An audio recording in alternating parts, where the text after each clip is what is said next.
Bonsoir à tous les jeunes panafricains. Bonsoir à tous les jeunes combattants béninois. Bonsoir à tous les patriotes. Bonsoir à tous les camarades étudiants.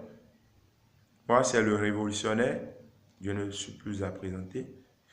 Je voudrais m'adresser aujourd'hui au président de la République, Guillaume Patrice Athanas Talon, et tout son gouvernement. Monsieur le président de la République, il semble que vous n'observez pas tout ce qui se passe dans notre pays, le Bénin. Avec cette faim, avec cette famine qui amène les gens à la dérive, avec cette insécurité grandissante, le chômage, le manque d'emploi, les braquages par-ci, par-là, les drames, vous n'avez rien trouvé de tout ça là. Tous ces sujets brûlants, vous n'avez rien trouvé de tout ça là. Vous êtes allé à un conseil des ministres, la plus sérieuse des réunions dans un pays, pour prendre une décision aussi arbitraire, illégale et illégitime contre le monde estudiantin, contre l'étudiant béninois. Interdiction d'activité aux fédérations, aux unions et aux associations estudiantines. Non, Monsieur le Président de la République et son gouvernement. Tant qu'on existe, on doit mener des activités. On ne peut pas exister sans pouvoir mener des activités. Donc, c'est une forme de suppression. Parce que nous connaissons bien ce gouvernement. Depuis que vous êtes installé, vous n'avez jamais parlé de suppression. Vous parlez toujours d'une suspension. Et quand on parle de suspension, ce qui se cache derrière, c'est la suppression. Donc vous êtes dans une procédure de supprimer nos organisations estudiantines, de tuer la lutte estudiantine. Une lutte qui vous a permis d'être au pouvoir. Parce qu'aujourd'hui, j'éprouve un grand regret. Je ne veux pas trop parler. Parce que je n'aime pas en réalité le regret. Parce qu'au moment opportun, quand ça n'allait pas avec Boni Yayi, c'est nous qui sommes montés au créneau pour dire Boni Yayi a fait ci, Boni Yayi a fait ça. Parce que ça n'allait pas. Nous avons mené le combat contre Boni Yayi. Le peuple a mené le combat contre Boni Yayi pour que vous ne soyez pas emprisonnés. Parce que Boni Yayi était dans une dynamique de vous emprisonner. Et on a dit non. Le 4 mai, c'est une date que Candide Azané ne doit jamais oublier. Parce que nous nous sommes constitués en barrière contre le président de la République d'alors, Boni Yayi, pour que Candide Azané ne soit pas emprisonné ou bien coffré. Mais aujourd'hui, vous qui êtes le fruit de nos multiples luttes, c'est vous qui vous érigez aujourd'hui en un opposant farouche contre l'intérêt de l'étudiant béninois. Monsieur le ministre Diogbenou Joseph, les mercredis rouges, dont nous on n'était pas actifs, ce n'était pas les étudiants, et vous acceptez que cette décision soit prise contre nous. C'est désolant, c'est décevant. Ça fait plusieurs décisions contre le seul étudiant béninois. Nous avons été maltraités à la bout du travail par le prophète Toboula. C'est l'étudiant qui a tort.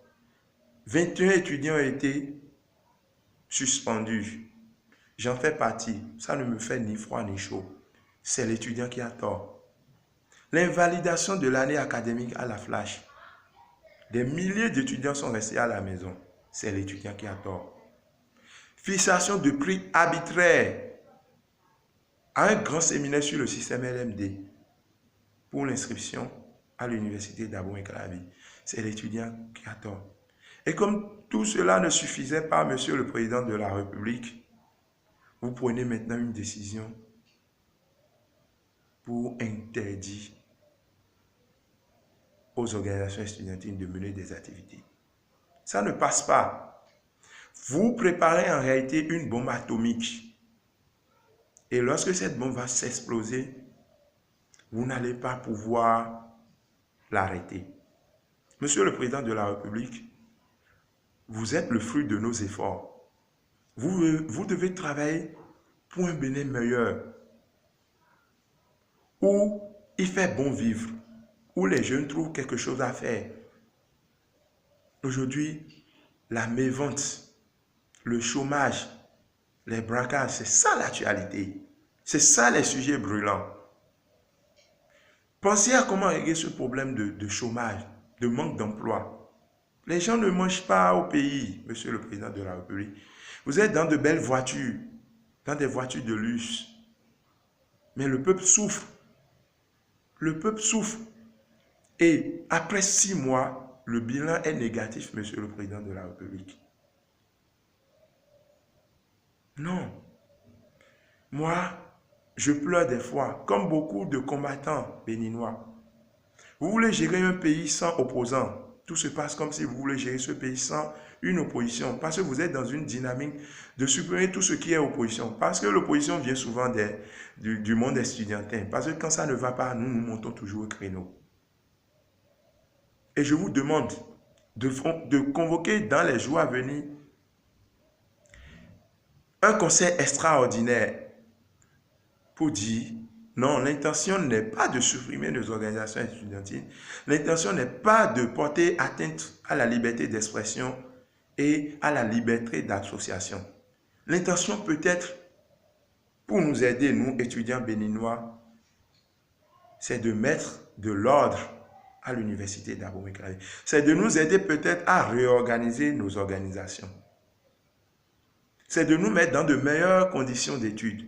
Construire assez d'amphithéâtres, pas des amphithéâtres de 1500 ou bien de quoi, je ne sais quoi, mais des amphithéâtres adaptés au système LMD, l'Internet, bref, de bonnes conditions pour nos études. Parce que l'étudiant béninois vit mal. Les boursiers secours, regardez les conditions dans lesquelles ces allocations sont payées. C'est en retard et l'étudiant doit souffrir pour l'avoir. Et ça ne vous dit rien, Monsieur le Président de la République. Moi, je suis désolé. Je suis désolé. Et tant que nous vivrons, nous n'allons jamais baisser les bras. Nous avons choisi de lutter et nous allons lutter jusqu'au dernier souffle, jusqu'aux dernières minutes de notre vie. La patrie ou la mort, nous vaincrons. Chers combattants béninois, chers jeunes patriotes, suivez mon prochain numéro dans les toutes prochaines semaines. Si je ne suis pas encore mort ou bien je ne suis pas encore emprisonné. Je vous remercie, le révolutionnaire.